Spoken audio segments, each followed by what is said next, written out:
नमस्कार दोस्तों, स्वागत है आप सभी का आपके अपने चैनल पे।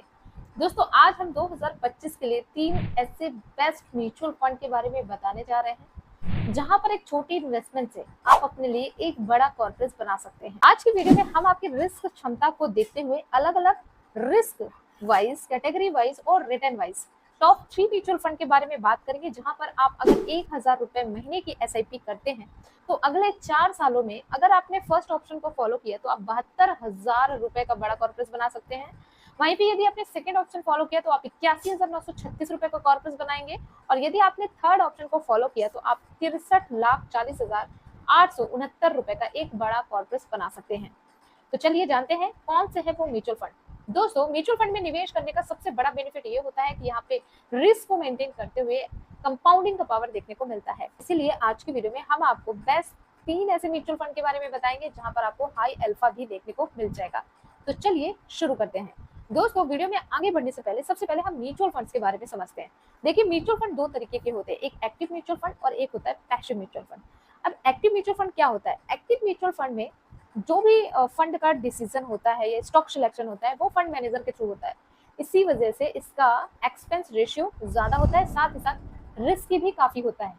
लेकिन अगर वहीं पे बात करें पैसिव म्यूचुअल फंड की, तो ये इंडेक्स निफ्टी 50 या फिर सेंसेक्स को फॉलो करते हैं, किसी इंडेक्स को फॉलो करते हैं, इसलिए यहाँ पे फंड मैनेजर की भी ज्यादा जरूरत नहीं होती। इसी वजह से इसमें रिस्क कम होता है और एक्सपेंस रेशियो भी कम देखने को मिलता है। यदि आपका विजन 10 से 20 सालों का है, आप लॉन्ग टर्म इन्वेस्टमेंट करना चाहते हैं, तो फिर आपको इन तीनों म्यूचुअल फंड को जरूर देखना चाहिए। चलिए जानते हैं हमारा पहला म्यूचुअल फंड कौन सा है।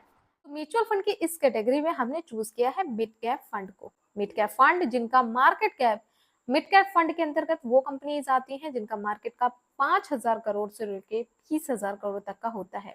इंडिया की टॉप मोस्ट कंपनीज में से 101 से लेके 250 तक की जो कंपनीज आती हैं वो मिड कैप कंपनीज के अंतर्गत आती हैं। मिड कैप कंपनीज के हाईली चांसेस होते हैं लार्ज कैप कंपनीज में बदलने के, और यदि आपका विजन लॉन्ग टाइम है तो आप मिड कैप फंड चूज कर सकते हैं।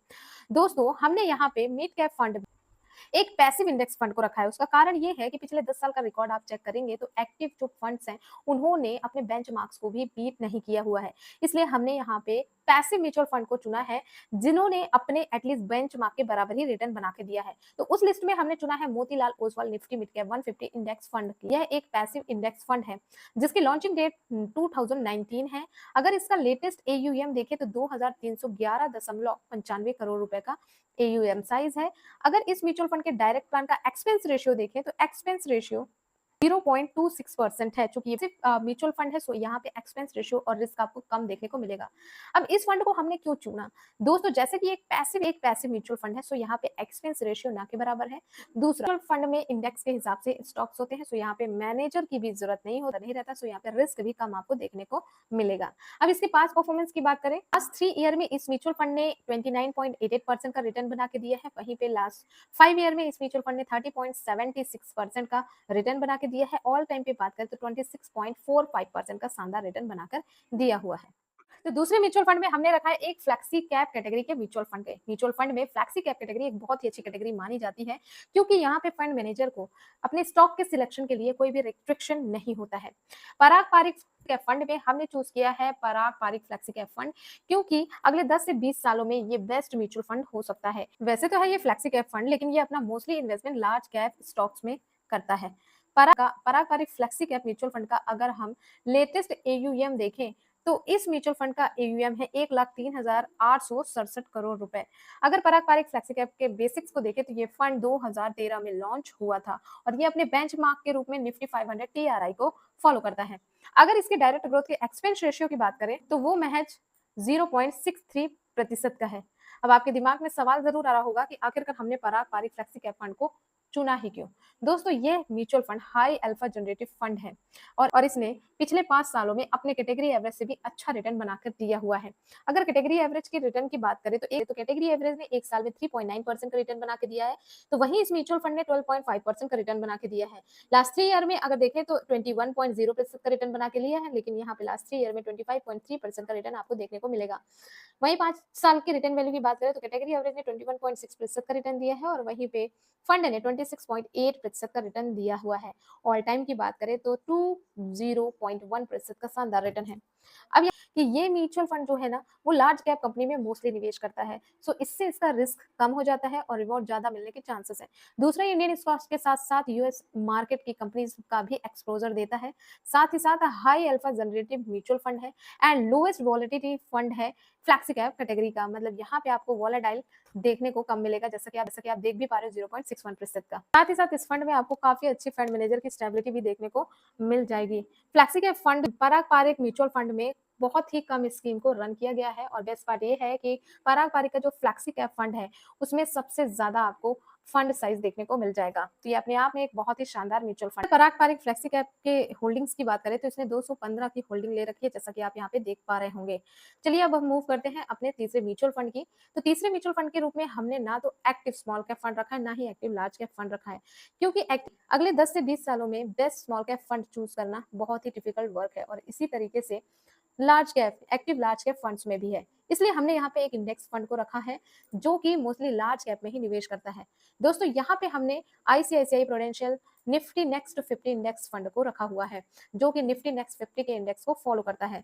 दोस्तों आईसीआई का प्रूडेंशियल निफ्टी नेक्स्ट 50 इंडेक्स को रिप्रेजेंट करता है, जहां पर इसके बाद वाली कंपनियों का एक्सपोजर होता है, जिसमें बहुत ज्यादा गुण होते हैं निफ्टी 50 में शामिल होने की।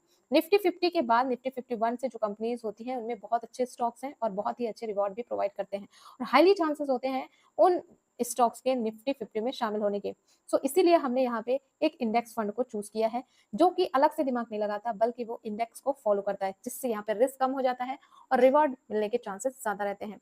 तो अगर ICI prudential Nifty next 50 index fund की एयूएम साइज की बात करें तो लेटेस्ट एयूएम है 7,489.34 करोड़ रुपए का। इस म्यूचुअल फंड के डायरेक्ट ग्रोथ का एक्सपेंस रेशियो जो है वो महज 0.31% का है, जो एक पैसिव म्यूचुअल फंड के अंतर्गत आता है। ओके, तो अब एग्जिट लोड की बात करें तो इसमें कोई भी एग्जिट लोड नहीं लगता है।